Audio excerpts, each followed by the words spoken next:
Bonjour chers téléspectateurs, partout où vous nous suivez.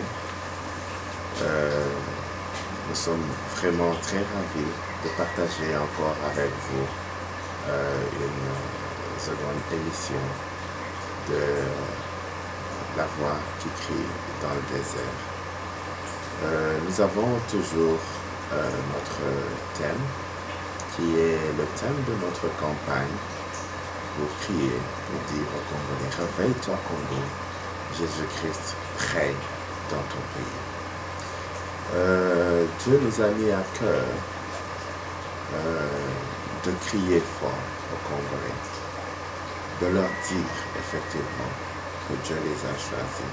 Dieu a choisi ce peuple pour amener et conduire le réveil du temps de la fin. Il est bien vrai que Dieu nous a confirmé que ce temps, le temps de la moisson, est proche. Et pour cela, je voudrais aujourd'hui, parler juste de l'Église et des serviteurs de Dieu.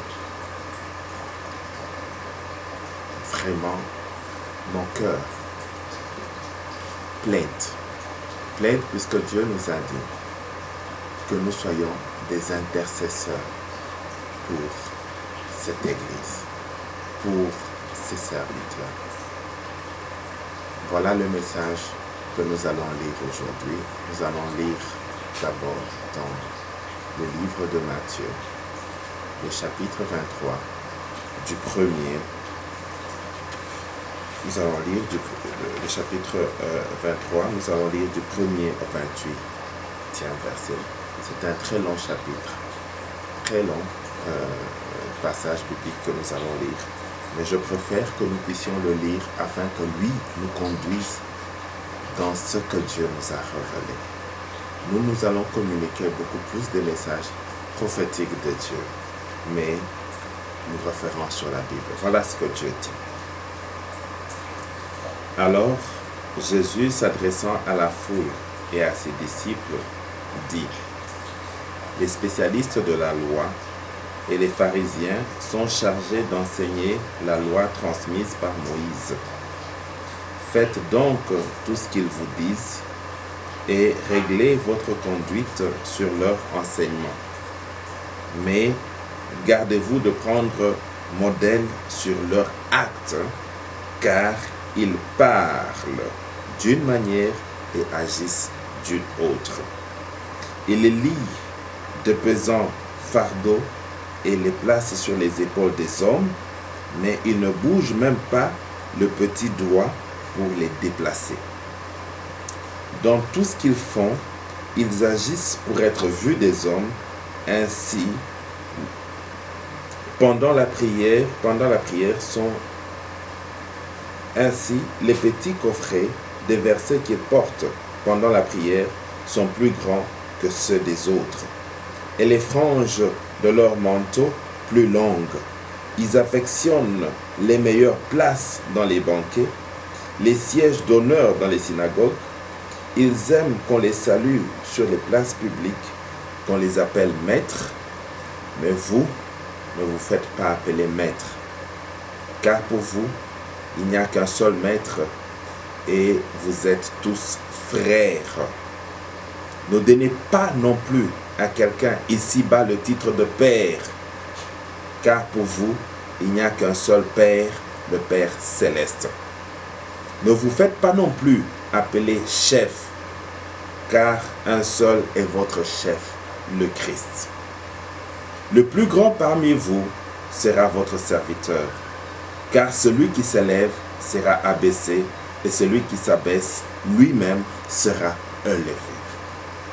Malheur à vous, spécialistes de la loi et pharisiens hypocrites, parce que vous barrez aux autres l'accès au royaume des cieux.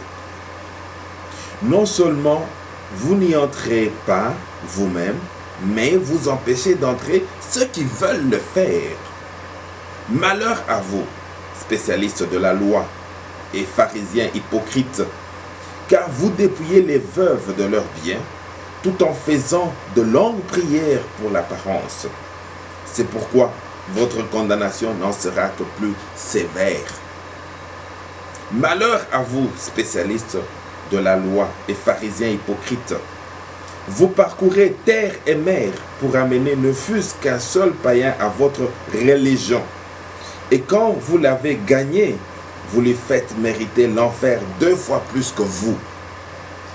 Malheur à vous, guides aveugles. En effet, vous dites, si quelqu'un jure par le temple, il n'est pas tenu de son serment. Mais s'il jure par l'or du temple, il doit tenir son serment. Insensé et aveugle que vous êtes. Qu'est-ce qui est plus important, l'or ou le temple qui rend cet or sacré? Ou bien, vous dites, si quelqu'un jure par l'autel, il n'est pas tenu par son serment, mais s'il jure par l'offrande qui est sur l'autel, il doit tenir son serment. Aveugle que vous êtes. Qu'est-ce qui est plus important, l'offrande ou l'autel qui rend cette offrande sacrée? En fait, celui qui jure par l'autel, jure à la fois par l'autel et par tout ce qui est au-dessus. Celui qui jure par le temple, jure à la fois par le temple et par celui qui y habite. Celui qui jure par le ciel, jure à la fois par le trône de Dieu et par celui qui y siège. Malheur à vous, spécialistes de la loi et pharisiens hypocrites, vous qui acquittez scrupuleusement qui vous acquittez scrupuleusement de la dîme sur la menthe, l'anis et le cumin, mais vous laissez de côté ce qu'il y a de plus important dans la loi, c'est-à-dire la justice, la bonté et la fidélité. Voilà ce qu'il fallait pratiquer sans négliger le reste. Guide aveugle que vous êtes, vous avez soin de filtrer vos boissons pour éliminer le moindre moucheron et vous avalez les chameaux tout entiers. Malheur à vous, spécialistes de la loi et pharisiens hypocrites. Vous nettoyez soigneusement l'extérieur de vos coupes et vos assiettes, mais vous les remplissez du produit de vos vols, de ce que vos désirs incontrôlés convoitent. Pharisiens aveugles, commence donc par purifier l'intérieur de la coupe et de l'assiette, alors l'extérieur lui-même sera pur. Malheur à vous, spécialistes de la loi et pharisiens hypocrites. Vous êtes comme ces tombeaux crépis de blanc qui sont beaux au dehors, mais à l'intérieur, il n'y a qu'ossements des cadavres et pourriture. Vous de même, à l'extérieur, vous avez l'air des justes aux yeux des hommes, mais à l'intérieur, il n'y a qu'hypocrisie et désobéissance à Dieu. À l'intérieur, il n'y a qu'hypocrisie et désobéissance à Dieu. Amen. C'est ce message que je voulais introduire aujourd'hui. Car aujourd'hui, Dieu m'a mis à cœur de parler de ce qu'il va faire. Dieu va purifier son Église. Il nous l'a averti plusieurs fois. Et le fardeau pèse sérieusement sur moi et sur mes épaules, car nous avons reçu plusieurs messages sur l'Église de Dieu. Je voudrais vraiment vous rassurer, peuple de Dieu. Dieu a choisi cette nation, la RDC. Dieu a réellement choisi. Et je peux vous affirmer que la RDC va être restaurée complètement, puisque la RDC va jouer son rôle prophétique qu'a annoncé tous les grands prophètes. En 2016, en décembre 2016, alors que nous étions en prière pour l'école pour Christ, en session de l'école pour Christ, la 5e session, Dieu nous a montré des révélations merveilleuses. Il nous a d'abord montré une première révélation sur son corps qui est l'Église. Dieu nous a montré un très grand corps qui avait la tête en or. Cette tête en or avait les yeux dans lesquels coulait l'eau et le sang. Et le grand corps, le reste du corps était en chair et en chair pourrie avec des asticots. Mais il y avait quelque chose sur le corps. Par exemple, aux pieds, il y avait des filons d'or. Et sur la nuque, il y avait aussi une autre masse en or. Et curieusement, ce grand corps n'avait pas un bras. Et Dieu nous dira ceci. Dieu nous dira que ça, c'est mon Église. La tête, c'est Jésus-Christ qui pleure. Et son sang a coulé pour purifier son Église. Mais voilà son corps qui sont l'ensemble des églises locales. Toutes les églises locales forment une seule église. Jésus-Christ n'a qu'une seule église, n'a pas plusieurs églises. Et toutes ces églises locales étaient pourries avec des asticots. Mais les filons qu'il y avait au pied, Dieu nous dira que ce sont les membres qui sont dans les églises, qui sont fidèles à Jésus-Christ. Et la masse d'or qui était à la nuque, Dieu nous dira que ce sont ses serviteurs qui sont fidèles, ces serviteurs qui croient encore au réveil spirituel, qui prient pour le réveil spirituel. C'est eux qui vont unir la tête et le corps, qui vont permettre à ce que Dieu puisse se réunifier à son Église qui est son corps. Et le bras qui manquait, Dieu nous a dit, ce sont les nations dans lesquelles l'Église n'est pas encore arrivée, l'Évangile n'est pas encore arrivé. Et comprenez, mes chers frères, l'Église, nous avions compris ce message, mais nous ne l'avions pas très bien compris quand Dieu nous avait dit. Mais au fur du temps, nous l'avions bien compris. Mais je ne veux pas insister beaucoup sur ce message, puisque le plus important vient. Dieu nous montre là que vous voyez, c'est du feu étranger. Tout d'un coup, une grande main est venue du ciel, a pris cette carte de la RDC, l'a nettoyée et l'a retournée et a redessiné même les limites de la frontière de la RDC. Et je vous dis que le pays était éclatant. Vous pouvez regarder comme ça, vous voyez le sol briller. Vous voyez même le sous-sol, l'or, le diamant. Les rivières étaient pures. Et Dieu nous dira que tout ce qu'on a volé dans votre pays, on n'a encore rien pris par rapport à ce que j'ai placé. Mais à cette vision, Dieu avait attaché une recommandation. Et c'est cette recommandation que nous considérons comme le troisième message. Dieu nous dira: cessez de prier pour la compassion de mon Église. Priez pour la justice dans mon Église. Et ce message est arrivé à nous comme un éclat de glace. Nous avions fait plus d'une année pour le comprendre. Et le dernier message que Dieu nous donnera, un message merveilleux. Dieu a permis à une de ses servantes d'aller au ciel, de passer par l'enfer, de voir un peu les serviteurs de Dieu qui étaient en train, ceux qui sont perdus, ceux qui avaient leur couronne, qui ont perdu leur couronne, en train de préparer eux-mêmes leur chaîne pour l'enfer. Je ne vais pas insister sur cette vision, je vais rentrer sur cette vision plus tard. Et Dieu lui a montré le ciel et lui a montré que la porte du ciel était ouverte. Plusieurs personnes de plusieurs générations étaient là, entrées au ciel. Et Dieu dira que voilà, le ciel est déjà ouvert. Plusieurs personnes sont déjà entrées. La trompette va sonner bientôt. Allez avertir à mon Église que je reviens bientôt. mes chers frères et sœurs, je voudrais vraiment solennellement aujourd'hui insister sur ce fait que Jésus-Christ revient bientôt. Quand nous insistons sur Jésus-Christ revient bientôt, sachez-le, il l'a répété plusieurs fois. Et mon message d'aujourd'hui est adressé aux serviteurs de Dieu.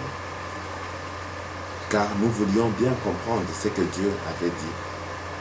Cessez de prier pour la compassion dans mon église, priez pour la justice.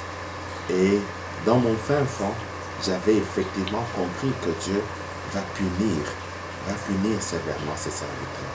Mais je n'ai aucun droit ni de le prononcer, ni de le penser.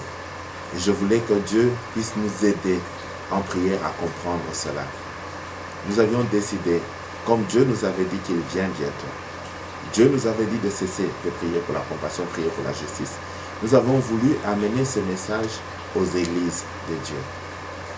Et l'une des premières églises que nous avions choisies pour aller, c'est l'église, l'extension de la borne urbaine à l'unité.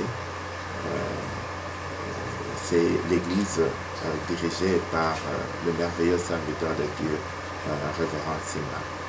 Nous sommes allés à cette église pour lui dire ce que Dieu nous a communiqué. Puisque nous pensions vraiment, on a tourné beaucoup d'églises, mais quand nous sommes arrivés à cette église-là, le révérend pasteur Simba nous a bien accueillis, nous a donné de bonnes places dans son église et il a fait un culte merveilleux, un culte qui m'a touché. Ce jour-là, il n'a même pas annoncé l'évangile. Ce jour-là, il avait seulement demandé au peuple de Dieu de venir, d'offrir leur corps à Jésus. Et beaucoup de membres de l'église sont venus au devant. Nous étions agenouillés, on priait.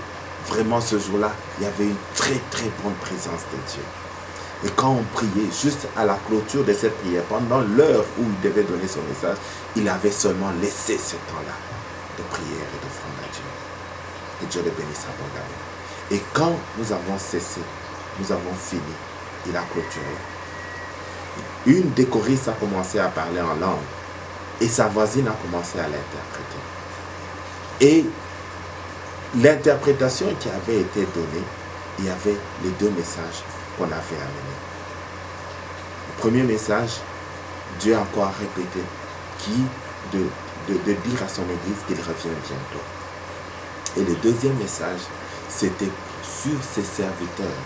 Et là, la sœur a été plus précise. Le message a été plus précis. Dieu a dit qu'il va punir ses serviteurs infidèles. Oh! Et quand nous sommes allés voir le pasteur Simba qui nous a reçus après le culte, nous lui avons dit, pasteur, nous sommes venus effectivement vous parler de l'école pour Christ et de vous parler des messages que Dieu nous a donnés. Mais voilà que Dieu nous a précédés. Avant que nous on ouvre la bouche pour vous dire, Dieu nous dit. Les deux messages qu'il a prononcés, que nous avons retenus parmi plusieurs, les deux messages que nous avons retenus, le message qui dit que Jésus revient bientôt, c'est celui-là aussi que nous sommes venus vous amener. Et le message qui dit que Dieu va punir ses serviteurs, Dieu nous avait dit de cesser de prier pour la compassion et de prier pour la justice. Voilà qu'ici Dieu dit qu'il va punir ses serviteurs infidèles. Donc, vraiment, nous étions contents, nous étions bénis, puisque Dieu nous avait précédés et nous avait permis de comprendre ce qu'il veut dire. Et quand nous sommes rentrés, nous avons bien sûr continué à parler aux serviteurs de Dieu, à propager comme nous l'avions pu à ce temps-là. Mais Dieu avait continué à nous enseigner. Dieu nous montrera par la suite une vision merveilleuse. Toujours concernant son Église. Dieu nous a montré plusieurs serviteurs de Dieu en train de servir Dieu dans une très grande salle avec des coupes en or. Il y avait ceux qui utilisaient ces coupes en or de manière bonne et respectée et les honoraient en adorant, en faisant leur culte. Mais il y avait certains qui avaient pris des coupes, qui les ont foulées, jetées par terre, ils les ont foulées. D'autres ont pris ces coupes, ont commencé même à faire leurs besoins dans ces coupes. Tout d'un coup, un vent violent a soufflé et a projeté tous les serviteurs de Dieu qui utilisaient mal les coupes d'or. Et au même instant, tous ces serviteurs ont été remplacés par d'autres qui ont continué à œuvrer et à servir de bonne manière les coupes. Et Dieu nous a montré encore une autre vision. Il nous a montré une vision d'un champ de blé mûr. Ces champs étaient mûrs, prêts à la récolte.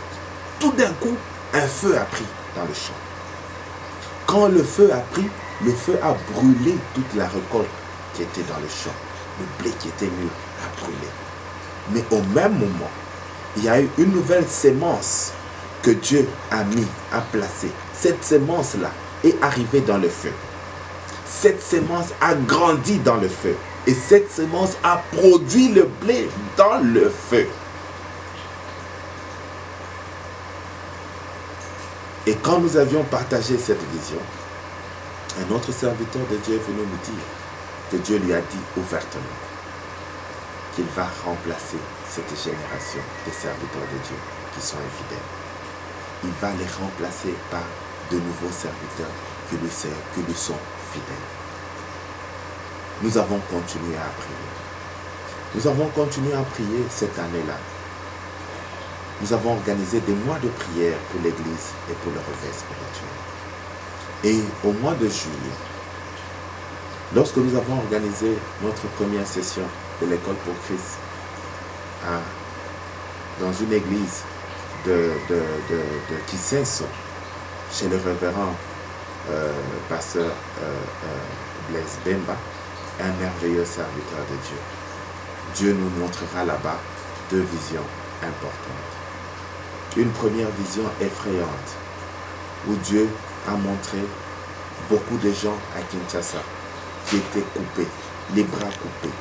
Il y avait une mutilation terrible. Il y avait un carnage indescriptible dans la ville de Kinshasa. Et le serviteur de Dieu qui voyait cette vision en pleine prière a commencé à pleurer. Et Dieu lui dira, c'est à cause de vous, les serviteurs, que cela arrive. C'est la première fois que nous avons reçu ce message où Dieu directement nous a pointé du doigt à cause de toute la souffrance qui se passe dans notre pays. Et nous avons compris effectivement que la souffrance qu'il y a dans notre pays, la RDC, n'est pas causée par les politiciens. Puisqu'à l'époque, nous pensions que c'était Mobutu qui était la base de la souffrance. Puis c'était Kabila. Nous prenions toujours ce fardeau, nous lancions aux politiciens. Mais Dieu nous a confondus. Dieu nous a dit c'était nous les serviteurs de Dieu. À cause du fait que nous ne faisons pas correctement ce que nous faisons. Voici ce qui arrive au peuple de Dieu. Et nous avions pleuré. Et dans la même session, Dieu dira que je vais frapper 5 de mes serviteurs. 5 de mes serviteurs. Et le message était précis et clair. Et je pense que ce message, vous connaissez ce qui est arrivé.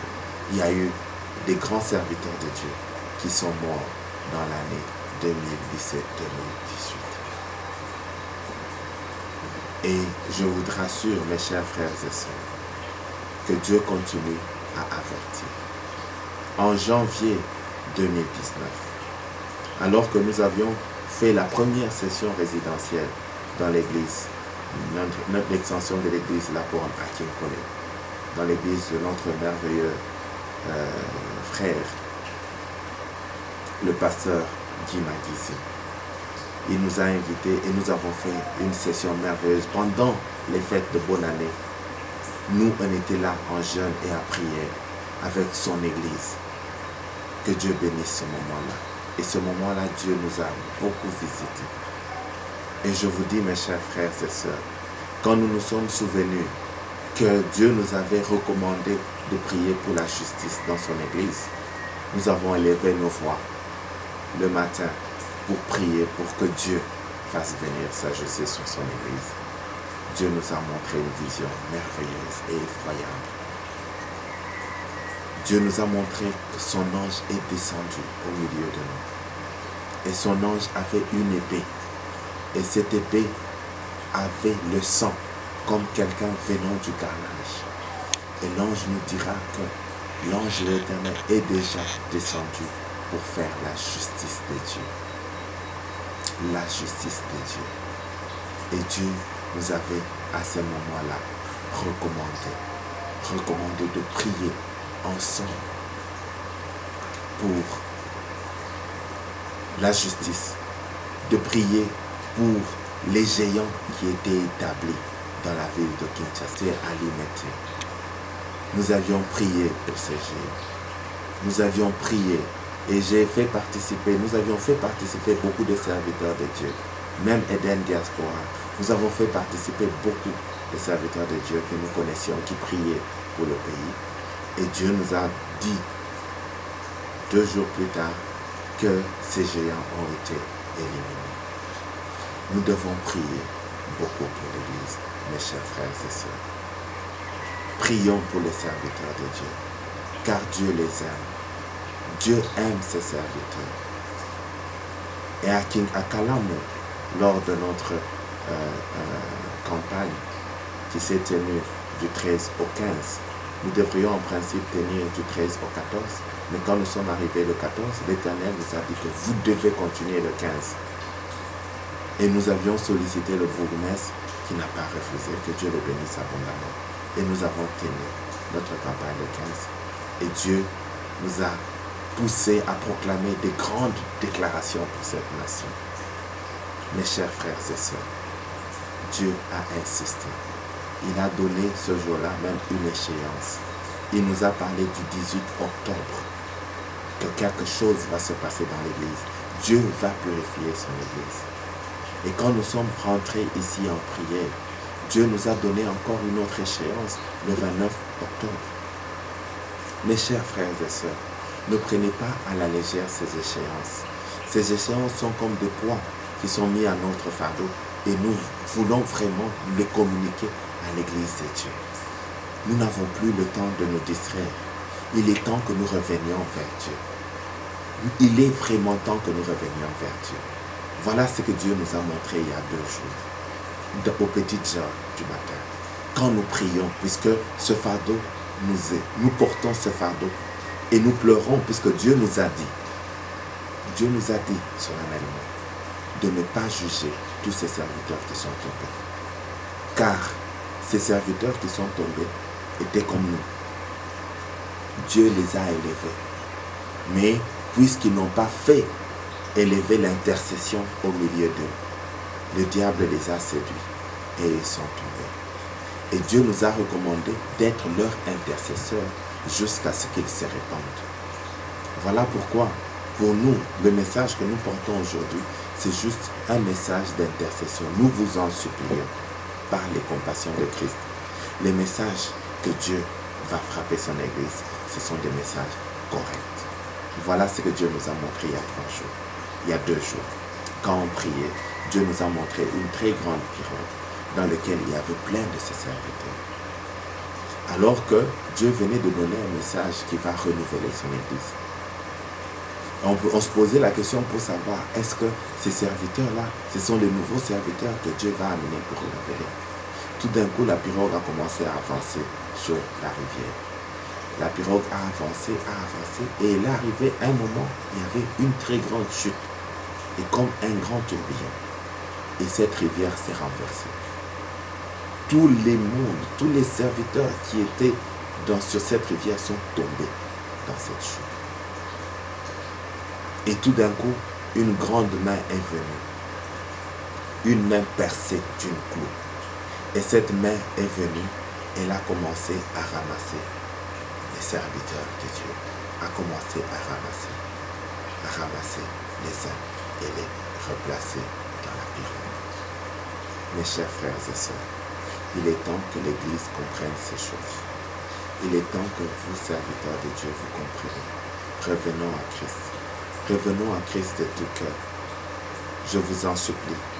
Ne regardez pas l'aspect extérieur que Dieu donne. Ne regardez pas vos habits. Dieu nous a montré certains grands serviteurs de Dieu, mais qui sont en train de regarder seulement à leur aspect extérieur, à leurs habits.